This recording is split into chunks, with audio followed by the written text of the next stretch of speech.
It is April 2nd, 2021. I've got Hugo with me. He's all tucked in with his pacifier there. I'm right at the front of the property by the driveway, so you can hear the traffic.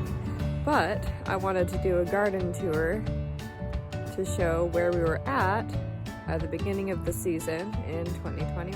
Directly ahead of me is what we've called the Stumpery so far.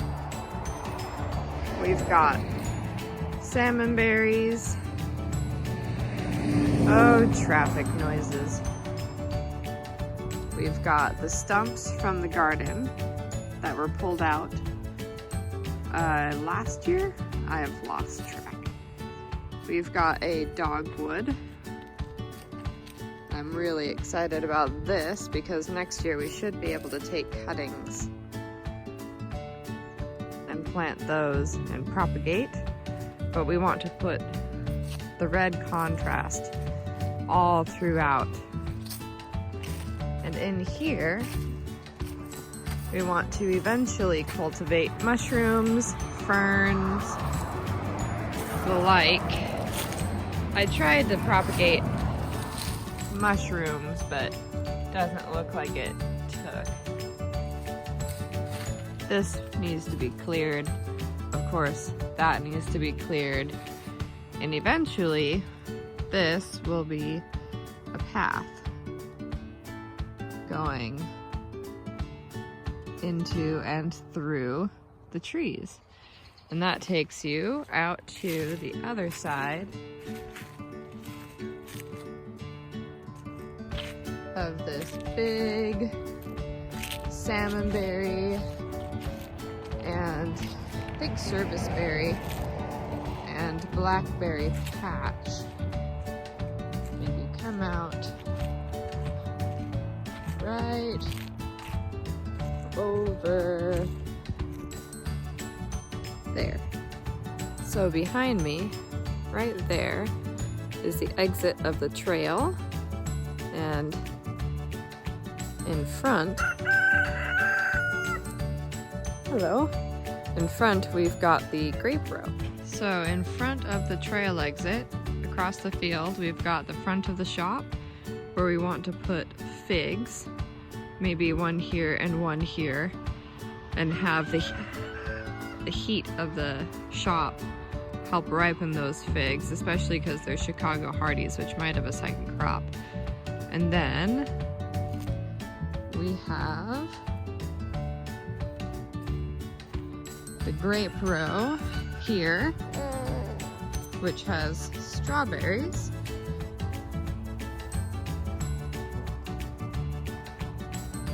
At the base of each pole.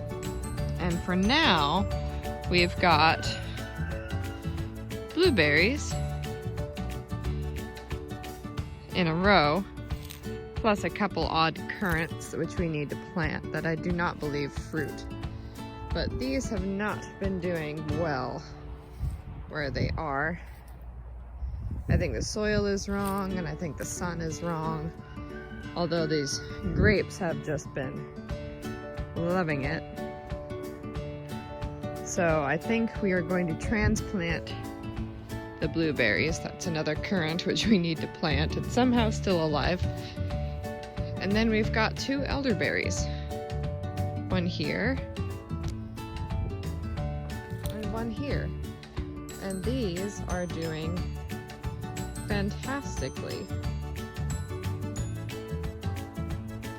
So perhaps this will be a row of elderberries, or I'm thinking autumn fruiting raspberries in a trellis right down here with 6 feet on either side so that the mower can get by. From there, there's the elderberry. We've got the vegetable garden still under construction. There's the path through the piles of manure. We have most of the beds laid out, but still need to finish the beds. That's our topsoil. That's our manure, which is at this point about a year old, very well rotted, which is fantastic. And at each of the openings, we are going to be putting these cattle feeder rings, one at the north, south, east, and west entrance. So the southwest bed, it's in the shape of an E, they all are. Oops, focus. Last year was my potato plot and my corn and beans over there. And over winter, I moved all of our cold boxes, which are all weather, I believe, over on top of this section to see if I could grow anything underneath. And I could, however, once I took them off, the frost killed all the experimental starts. So what was interesting was that things grew, but they do need to be watered and frost protected still, even if they're germinated outside. This is all just bric-a-brac from the corn stalks. I just bent them over in place and buried them to see if I could compost in place without disease. And of course the potato patch, I will be digging up the edges along each of those rows so that they're clearly delineated, probably putting some more dirt on there and then planting potatoes relatively soon. And a lot of that is from the bed directly to the north. The northwesterly bed was the first bed that we established last spring. You can see all of my brassicas have gone to seed. We've got Brussels sprouts and dinosaur kale, and we've got stems from rampant tomatoes, which went out of control, and I just left them in place just in case mason bees were making homes in them. I took what was left of the mustard greens stems after they went to seed, and I put them over on top of the composting corn pile. But we've already got self-seeded mustard greens, which is fantastic. I will take self-seeded greens whenever possible. I'm letting these go to seed so that I can hopefully seed safe. I do believe these Brussels sprouts are a hybrid, so that may not work. In these places, I've got artichokes planted, little starts. We'll see how long they live. That one looks like it's doing very well. This one's doing okay. That one's doing okay. And back in there, we've got little Brussels sprouts starts to replace these. And on this far end, we have a few leeks to experiment with how they do in the soil. My problems with the Brussels sprouts this year were that I planted them at the wrong time. They did well, however, all of the Brussels heads were loose. Still, they made for an excellent chopped salad.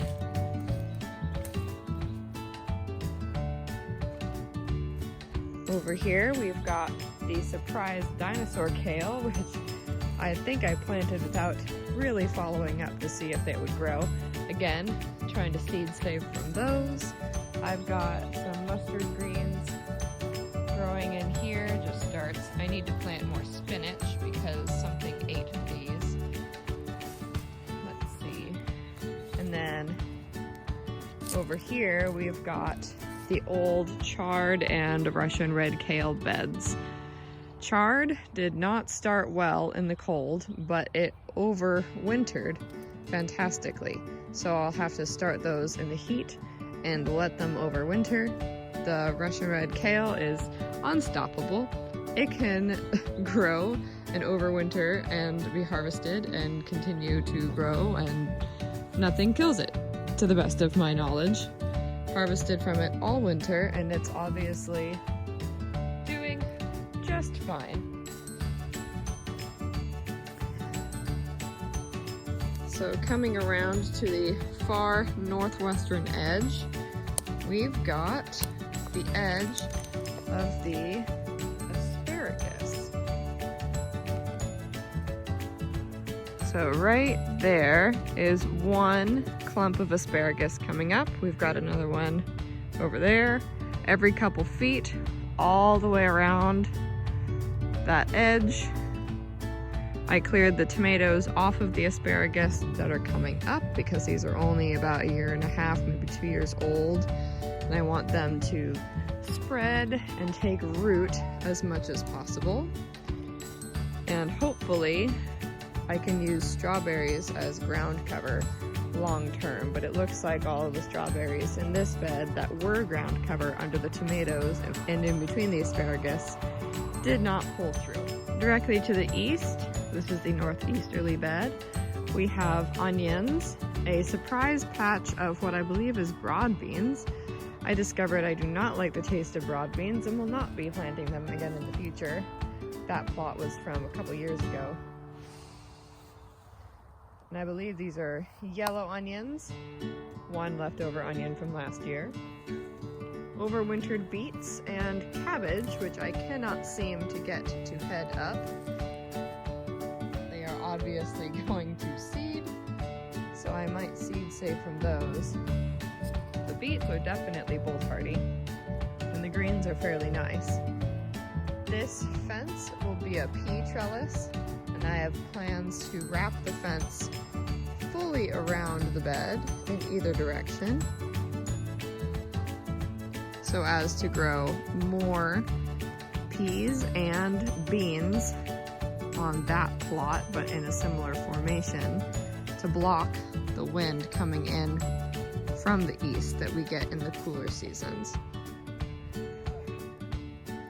So we've got garlic here, elephant garlic for the most part, more yellow onion, all from seed.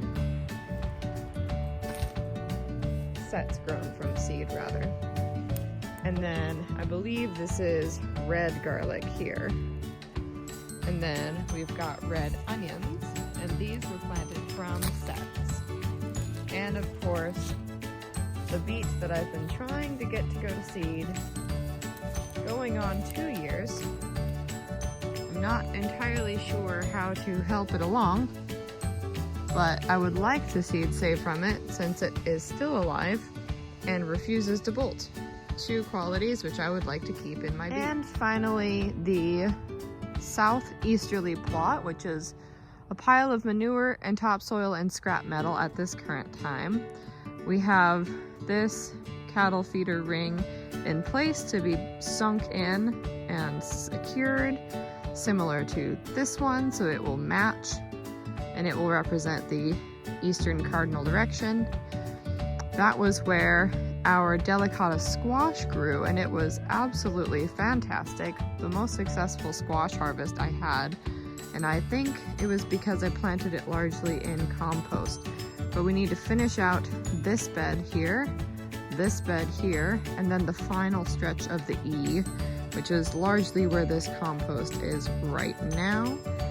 And I'm not entirely sure what we're planting in there, but I suspect squash and warm weather plants because it's been so heavily manured, and that's been my only successful growing patch with squash, was anywhere there was manure. And of course, that scrap metal will be moved elsewhere or used, and this will be distributed where it needs to go. There is our wood crib. Something interesting to note, just keeps throwing out dead plants. Apparently these peonies were not quite dead, so now they're growing in our topsoil, which is not necessarily a bad thing because it's keeping them nice and content. To the north of the vegetable garden plots, we have the foundation for what will be our greenhouse. We'll be building this and incorporating some framework from an already constructed greenhouse that I tried to get us to put up in October. Needless to say, it was a terrible idea and it blew away. So we have half the structure left to work with and a bunch of lumber, which will make things a little bit more difficult. However, we'll be able to customize it more to what we want, which is going to be good in the long run.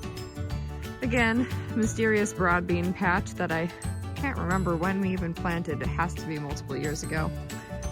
trimmings and roots from when we poured the foundation for the greenhouse.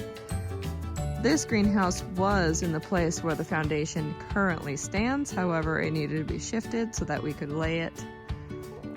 These are blueberries that were from a local farm that was getting rid of their stock. They said come and pick them at your discretion, U-Haul. So I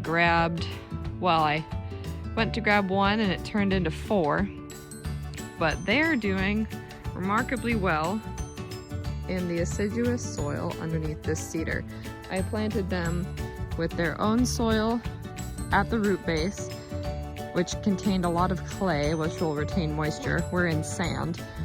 And then I put manure, and then compost, or rather manure and then topsoil, and then just mounded up the topsoil until all of the rootstock was covered. And that leads us to our patio.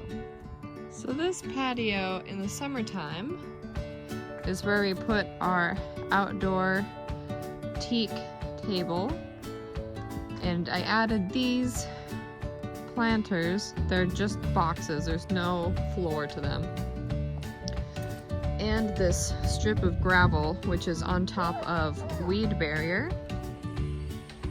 in order to add a little bit of space to the area. Of course, it all needs to be cleaned up. Right now it's kind of a catch-all for greenhouse structure, which we may or may not use, extra containers, which we may or may not use, an old worm bin, which I may or may not use, our little barbecue, which has done very, very well for us over the years, and what has turned into the nursery for dormant bulbs and tubers. In this box, we've got my returning rhubarb, which I'm very pleased about. Yet to plant this one or this one. And in that far box is mint, which I hope will grow very, very bushy and just have a really, really nice fragrance. This was planted with basil last year, although I believe this year I might be planting lavender just to see if I can get the same aromatic effect. And these are my overly successful herb boxes. I had no idea how they would fare, and so far every herb survived the winter except for the basil. And we've been pulling all year. So what I did was reseeded the herbs that are already there, just around the periphery of where they're already established, in the hopes that when it warms up, the seeds will germinate and we'll get more growth. And I can pull out the ones that didn't make it. That's a sprig of rosemary on the end there that didn't quite make it underneath the lavender. But then there's this guy right here, which looks like either a sprig of lavender that is coming out from the roots, or it's rosemary. I can't tell which without eating it. Along this northern fence line, we've got a temporary compost station from where the greenhouse foundation currently is. We'll be moving it back once the greenhouse is built. A little platform for picking blackberries in the best sun-ripened spots, and this ugly barbed wire fence, which we weren't sure what to do with, if we should leave, if we should take down. We're not sure if it's preventing elk from coming through or if it just wasn't doing anything. So what we've been trying to do is trellis raspberries. And we've got a few canes from last year and the year before. These are trellised blackberries, which are coming back. But we've planted a bunch of adopted raspberries, much like the blueberries. So they are starting to come back as well. You can just barely tell, but they were planted in the height of summer. A little bit of compost in each one and just chopped back. Not even chopped back on some of these, and most of them are starting to regrow, which is great because we've got one plant every 3 feet or so along most of this fence line. Hopefully enough to, here's a larger one, hopefully enough to trellis in future. Though we'll have to cut them back year to year because I believe raspberries, if they're non-autumn fruiting, fruit on that same year's growth. I'll have to do some research into that. And that brings us over to the orchard. These trees are mostly apple. They're a mix of trees that were already here and in fairly poor condition when we got here, that were in the very front yard that we transplanted to the back, and trees that we adopted from a local winery that was getting rid of a few rows of their established apple trees to make room just for other things coming to the winery. So we grabbed from the root ball 4 or 5, I think, remained now, big established apple trees of unknown variety, and they are doing okay, although we need to get them a copper spray. I'm not sure if they'll stay alive because they've got a lot of splitting due to weather and poor upkeep on our part, but they've got, well, that's a dead one, but they've got a lot of new growth, which is fairly promising. They were planted 2 years ago, so this will be their 3rd apple crop. We've got the beginnings of where the footers will be poured for a large outdoor entertainment and kitchen area. We hit the edge of our drain field here, so never mind those rocks, we just try to ignore that. This is our old projector screen, which we jerry-rigged together, and it has fallen down in the wind. We'll have to fix that this year, but it was a painter's tarp, so can't really argue with that price. And again, this one was growing at one point. Oh, apparently it is still growing. Interesting. Thought this guy was dead. It is dead from here on up, so I'm not sure how we'll keep that, or if we will. To be seen. This is our cherry tree, which is doing better and better year to year. Happy to say. We'll be moving some cardboard underneath this tree and those smaller apple trees so that we can mulch and try to deal with the grass growth underneath. I'm not sure what this shrub is, but Jess knows. And then that is a tree that is yet to fruit. We have yet to see it fruit. We think it's a pear, but we're not entirely sure. And that brings us to the end of the chicken run. Before continuing along the east edge of the fence line, this strip right there is planted with winter rye, which should berry up in June or July, possibly harvest worthy, we're not sure. I hand seeded it from about 6 pounds of seed, and I'm pretty sure it's supposed to be ground cover, but I wanted to actually grow it for the rye berries. So we will see how that goes. I tested this plot with barley, whole barley last year, but since it's whole barley, it's nearly useless unless it's just fermented or sprouted for birds, which we do have. So I'll probably be doing that with our whole barley from last year, which I harvested by hand. And that was just a narrow strip, so I'm not entirely sure how we're gonna harvest this or if it's gonna be harvestable, but I will face that when I come to that bridge. Towards the northeastern section of our property, we've got about a 15-foot width run that goes about 100 feet along what I believe to be an easement or a setback, a building setback, because our coop was set back that far. And we have chickens and ducks currently in there, more or less free-ranging in there. However, it is somewhat contained. They can fly out and do. We have rampant cardboard that flies out of our piles here that we're using to shade out any weed growth. We have grass under there as well. Access to the crawl space, which we'll need to shore up. But all of this, once it's suppressed, will be planted with perennial flower garden. And this is the pool area that we fixed up this spring. We took sod from where the winter rye is now growing, and we rolled it to this area here.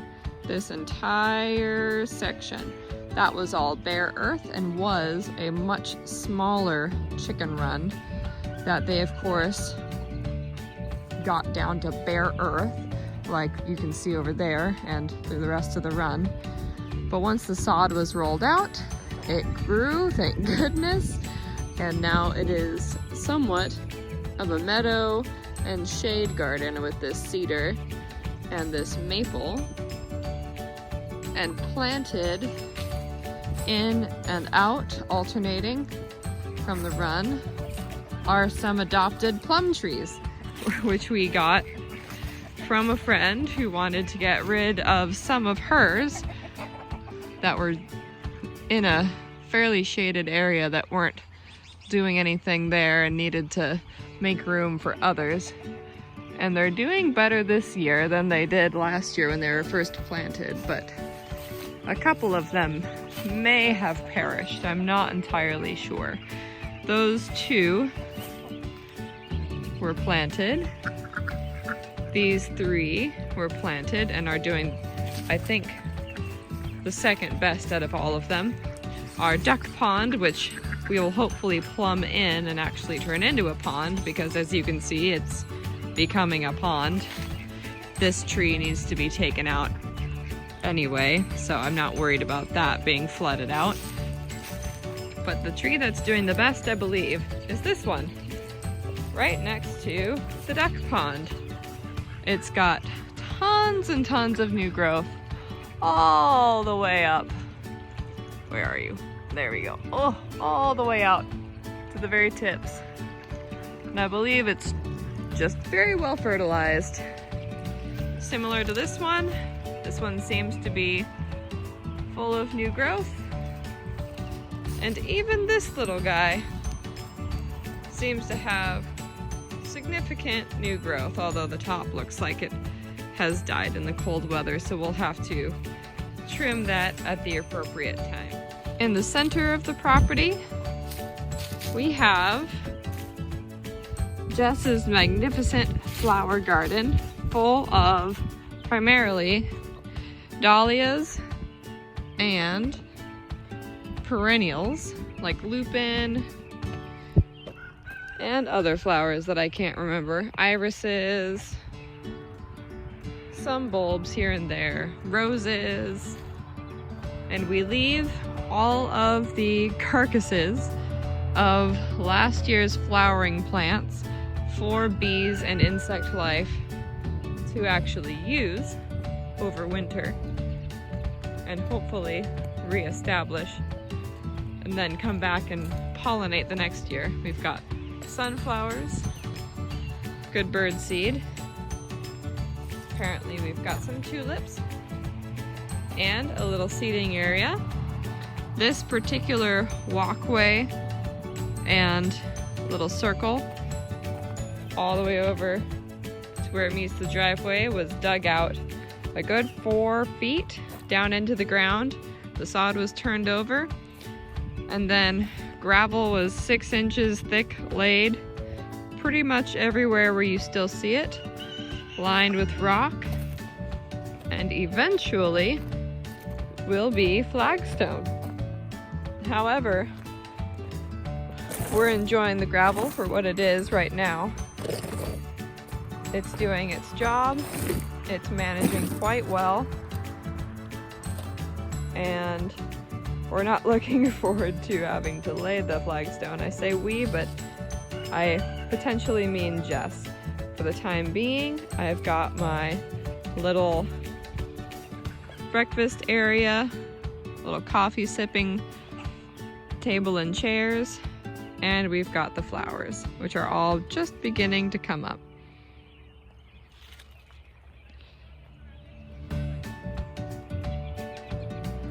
So that's it for the 2021 Spring Garden Tour. I gotta get this one inside. Oh, it's so bright! He's all tucked in there with a pacifier. But hopefully I'll get out here sometime this season, maybe in the summer. Definitely for a fall garden, but in the meantime, we're just tracking and seeing what grows and clearing the way, hopefully for a late planting, maybe in May, or maybe a summer planting in June.